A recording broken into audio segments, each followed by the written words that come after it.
day three, obviously finished top 8 and in good position for the match play tomorrow. What did you think of the guys around today? It was awesome. You make the final 8 in this thing. That's a huge accomplishment. And I've told people that your goal all year, every coach here in the country wants to get to the national finals at the end of the year, so they have a chance at doing something. And we made that. And then to come here and all these great teams and all the top teams in the country and to finish in the top 8 is another step for these guys. And it proves that they're good players and that they know what it takes to compete at a high level.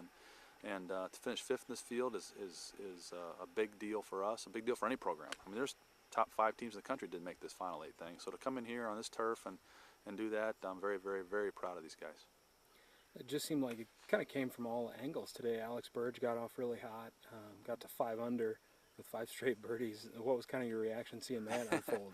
I spread the love or the words as much as I could to the rest of the guys, and that got them fired up. When somebody does that and gets off like that, you got to spread the word. I know the scoreboards had it up there, but it's infectious when guys see that. And Dietrich, Thomas Dietrich, eagled the 5th hole to get to 3 under, and we were 9 under, I think, for the day early, and that was huge. You get off to a good start, and then halfway through the round, you were thankful for that good start because those holes are tough, and we didn't play very well for about a 4 or 5 hole stretch there. We had some doubles and some lazy bogeys, but that happens on a golf course like this. And then the way we finished again, strong-wise, was a big testament to these kids.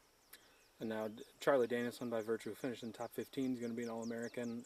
Thomas Peters most likely will be voted an All-American somewhere in the listing. What does it mean to have 2 guys this year gain that All-America status? It's more plaques in immersion, which is great. But I think a couple years ago we had 3 All-Americans, which was unique. But it just shows we got some depth, and these kids get better. And Charlie to come in here and finish top 15, and one of the strongest field. They say the strongest field in amateur golf is here this week, and for him to come in and do that, again, it just shows his courage and he's not afraid of success. And a lot of kids his age kind of get afraid of success, and he's not.